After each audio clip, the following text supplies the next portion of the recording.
What's up, guys? This is Help Me Talk 123 here. Hope you guys are having a great day. Now, Ben Cherington is the man of the hour here as he pulls the trigger for the Red Sox, makes a blockbuster deal, probably the biggest deal that has happened since I have been born. I mean, this is a blockbuster deal that will be talked about for many decades here as will be looked upon whether the Dodgers make the playoffs, whether they are successful in the next few years, whether they flop, spending a bunch of money on guys that may not be in their prime or guys that have struggled of late or guys that are injured. Either way, they're adding a ton of money already onto getting Hanley Ramirez and spending some money on Shane Victorino for a rental and Joe Blanton and Brandon League. They are now adding someone else to this huge trade deadline that has been for them. Now, this is a August trade, not technically fits in the trade deadline. This is for sure the biggest August trade that has ever happened. I mean, these are waiver deals, and as the Dodgers went to talk to the Red Sox about Adrian Gonzalez, somehow the Red Sox got them to accept contracts of not only Adrian Gonzalez, but Josh Beckett. And not only Josh Beckett, but Carl Crawford. His contract has been a flop since day one. But the Dodgers are thinking this. Look, when Carl Crawford comes back, he's always been more comfortable. He wanted to go to the West Coast. He was going to sign with the Angels. Boston came in the last minute. I think he would have been great as an Angel. I still think they would have overpaid for him, but I think he would have flourished as an Angel compared to how he's done with the Red Sox. It's been a very negative vibe ever since he signed with the Red Sox when he started not doing as well. A lot of pressure. He's hitting around 230, 250. Not the Carl Crawford they signed him for. A huge contract until signed through 2017. Adrian Gonzalez was traded for, given up, they gave up Rizzo, they gave up a few top prospects, and then he was signed to a 7-year deal, $100 and something million. So, either way you look at this, the Dodgers are adding on a ton of payroll. Now, the biggest guy in the deal is Adrian Gonzalez, but I also see a huge variable in Carl Crawford. I mean, look at this guy. The outfield for next year is going to be Crawford, Kemp, and Andre Ethier, all locked up. Now, here are the problems facing the Dodgers financially. Yes, they could get a big TV deal because of the moves that have been made with Gonzo and now Carl Crawford. Even Josh Beckett, if he becomes himself, he could be a solid number 2, number 3 starter for the Red Sox for the next few years here with Clayton Kershaw and recently acquired Joe Blanton. This starting rotation looks a lot better than it did a few weeks ago. Pitching has been a problem with the Dodgers of late and pretty much all year, but the characters in Chris Capiano and Aaron Harang have really gotten things done. I mean, they've surprised a lot of people going into this year. They were expected to go under 500. Now they're fighting for a playoff spot, and now they have higher expectations because of the huge deals that they have gotten done. Now the relief, even though there's not a lot of household names there, they have done a very good job.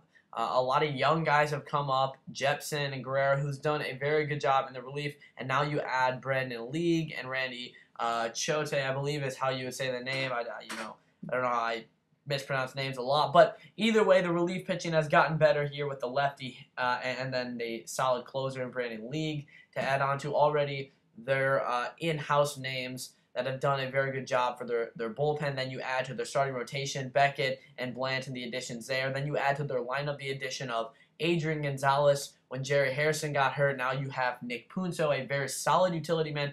And yes, he did not do well in Boston, but trust me, I was a Cardinal fan. I still am, obviously, and I got to see him last year. Didn't expect anything out of him. He actually, at some points of the season, was hitting 300 or above. He's a very solid utility man. He can be solid on defense.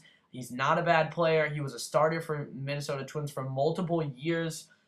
He has some power, not a lot, but he gets on base. He's a pretty nice player to have. So, yes, I know he's going to be part of trivia questions as, who is a guy dealt along with Josh Beckett, Carl Crawford, and Adrian Gonzalez in a huge blockbuster deal in 2012 as the Dodgers decided just to buy every possible player that they could get and not give up too many good prospects because they're willing to take on so much money. But who was that guy? And everyone's going to forget, but it is Nick Punto, and he could actually provide them. He could be extremely important for them, as Jerry Harrison was a huge part of this Dodgers success. Before this season, they just got a bunch of ragtag guys. I mean, they went out and got Aaron Hill. They signed Chris Capiano. They signed Mark Ellis. They signed Harrison. I mean, they got a lot of utility guys, and a lot of them have actually done extremely well. Now, let's look at the prospects that the Dodgers had to give up here. Number 1, the biggest one was Allen Webster. He was someone who could have been involved in a Dempster deal or a Garza deal as the Cubs really wanted him. The Dodgers didn't want to give him up. maybe possibly save him for a deal like this or let him develop because he has number 2 potential, starting pitching potential, if that made sense. I just said potential like twice. But either way, he's a very good prospect. Now, Jerry Sands was a huge prospect for the Dodgers, probably ranks in the top 100. He has some power. In his major league time, he's only hit around 250, but he is kind of versatile as a first baseman or outfielder. So pretty good move there as the Red Sox get Jerry Sands, potentially helping him in the outfield too.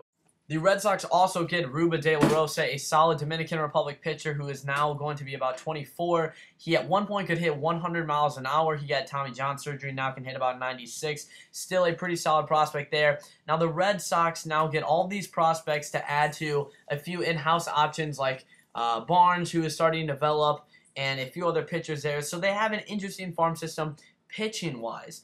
But overall, this is a pretty good deal for the Red Sox, I think, prospect-wise. They also get Ivan DeJesus, who all of those guys really project to be on the Red Sox at some point this year and probably do pretty well overall in their career. So if some of them develop into stars, this could be a great deal for the Red Sox as they unload almost $300 million in salary for the future.